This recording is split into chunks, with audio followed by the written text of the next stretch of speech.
پہلی بات یہ ٹریفک کے والے سے کہ حضور صلی اللہ علیہ وسلم نے سکون کے ساتھ سواری فرمائی ہے، اس لیے جو گاڑی چلانے والا ہے اسے یہ چاہیے کہ وہ سکون کے ساتھ گاڑی چلائے، اطمینان کے ساتھ گاڑی چلائے۔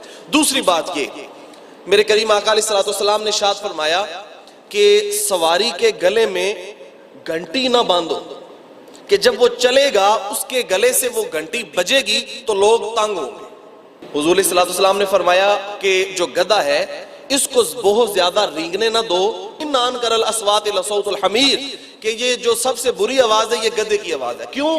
کہ یہ بہت زیادہ زور زور سے چلاتا ہے، زیادتی آ گئی نا اس میں، تو یہ بھی ناپسندیدہ عمل ہے۔ اس لیے کہا کہ گدھے کی آواز بھی ناپسندیدہ ہے، اور اپنی سواری کے گردن میں جو گھنٹی ہے وہ بھی باندھ کے۔ اب یہاں ہمارے لیے سمجھنے کے لیے یہ ہے جب ہم روڈ پہ چڑھیں تو اتنی زور سے ہارن نہ بجا دیں کہ لوگ تنگ ہی ہو جائیں، لوگ کہیں کہ پتہ نہیں یار یہ کہاں سے مخلوق آ گئی ہے کہ ہارن کے اوپر سے ہاتھ اٹھا ہی نہیں رہا، پتہ نہیں کیا مسئلہ بن گیا ہے۔ کچھ لوگوں نے نا گاڑیوں کے پیچھے لکھا ہوتا ہے ہارن دو راستہ لو، لیکن یہ صرف الفاظ کی حد تک ہے، ان کو ہارن دو۔ اب ہماری پاکستانی قوم کا تو یہ حال ہے، اگر ان سے آگے گزرنے کے لیے کیا کہتے ہیں؟ اوورٹیکنگ کہتے ہیں۔ اوورٹیک کرنے کے لیے اگر ہارن دو نا گاڑی والے کو تو وہ رستہ دینے کے بجائے گاڑی تیز کر لیتا ہے، ایسے ہے کہ نہیں؟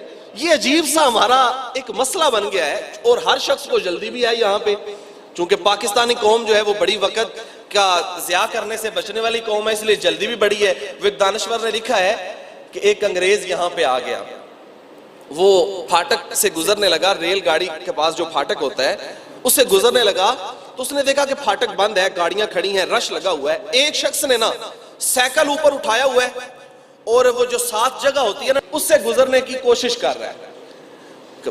وہ انگریز کہتا ہے کہ یہ بڑی عظیم قوم ہے، اتنا وقت بھی یہاں پہ کھڑا ہونے کے لیے برداشت نہیں کر سکتا کہ گاڑی گزرے گی تو پھر چلا جاؤں گا۔ بڑا مصروف ہے یہ بندہ کہ سائیکل اوپر اٹھا کے یہ پھاٹک سے گزر رہا ہے۔ کہتے ہیں جب پھاٹک کھل گیا نا وہ ٹریفک چلنے لگی تو اس نے دیکھا، تھوڑا سا آگے گیا تو وہی شخص جو سائیکل اپنے سر کے اوپر اٹھا کے بند پھاٹک سے گزر رہا تھا وہ آگے مداری دیکھ رہا تھا۔ وہ مداری کھڑا ہو کے، وہ بندریا کا کھیل نہیں ہوتا، وہ کھیل دیکھ رہا، اس نے ایسے سر پکڑا، اس نے کہا کہ جو قوم پھاٹک کے اوپر گاڑی کا انتظار کرنے کے لیے 5 منٹ کھڑی نہیں ہو سکتی اور مداری دیکھنے کے لیے یہ پونا گھنٹہ کھڑا ہونے کے لیے بھی تیار ہے، وہ قوم خاک ترقی کرے گی، وہ قوم خاک اوپر جا سکتی ہے۔ یہ ہمارا مسئلہ ہے پاکستانیوں کا کہ ہمیں جلدی بڑی ہے۔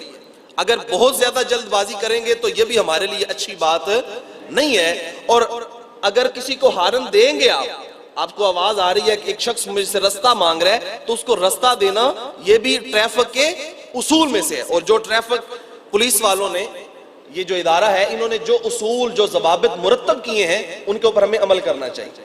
اب تیسری بات، میرے کریم آقا علیہ السلام نے صحابہ کو ارشاد فرمایا صحابہ بازاروں میں نہ بیٹھا کرو۔ صحابہ نے عرض کیا یا رسول اللہ صلی اللہ تعالیٰ علیہ وسلم، حضور ہمارا کاروبار بازار کے ساتھ ہے، ہماری تجارت بازار کے ساتھ ہے، اگر نہ جائیں گے تو حضور کھائیں گے کہاں سے؟ یہ تو مجبوری ہے ہماری۔ تو حضور نے فرمایا اچھا ٹھیک ہے، بازاروں میں بیٹھ جانا، لیکن پھر بازار کا حق بھی ادا کرنا، بازار کا۔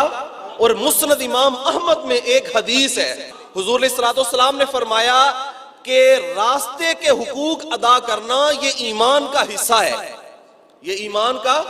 دیکھیں 1400 سال پہلے میرے کریم آقا ہمیں کیا تعلیم دے رہے ہیں۔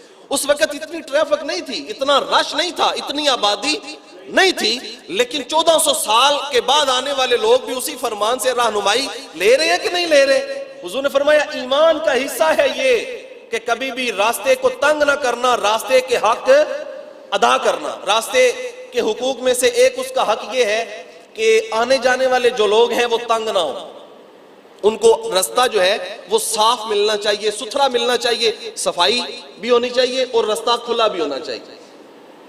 اس حوالے سے بہت ساری باتیں میں کر سکتا ہوں لیکن وقت نہیں، میں نے آگے بھی بڑھنا ہے۔ جو موٹر سائیکل والا شخص بازار میں جاتا ہے شاپنگ کرنے کے لیے، وہ درمیان میں موٹر سائیکل کھڑا کر کے بازار چلا گیا، اب پیچھے سے گاڑی گزرنی ہے تو گزرے، اس کو کیا لگے؟ یا کسی نے نئی گاڑی لی ہے، سیٹھ صاحب چودھری صاحب آ گئے ہیں کبھی کبھی بازار، تو انہوں نے درمیان میں گاڑی کھڑی کر لی اور کسی نے کہہ دیا کہ جناب تھوڑی جی پرا کر لو، تو آندہ تو جا کے آگے بجانی ہے، یہ طریقہ ہے ہمارا، بحیثیت قوم ایسے ہم کرتے ہیں بازار میں، اور جدھر جی چاہا جو ہے وہ موٹر سائیکل کھڑا کیا اور چلے گئے. ایسے ہوتا ہے کہ نہیں ہوتا؟ یہ طریقہ درست نہیں ہے. آپ نے موٹر سائیکل کھڑا کرنا ہے تو پارکنگ میں کھڑا کریں، اگر پارکنگ موجود نہیں ہے تو ایک سائیڈ پہ کھڑا کریں جہاں پر جو ہے وہ لوگ آنے جانے والے تنگ نہ ہو، ان کو اذیت نہ پہنچے. اس لیے حضور صلی اللہ علیہ وسلم نے فرمایا رستے کا حق ادا کرو.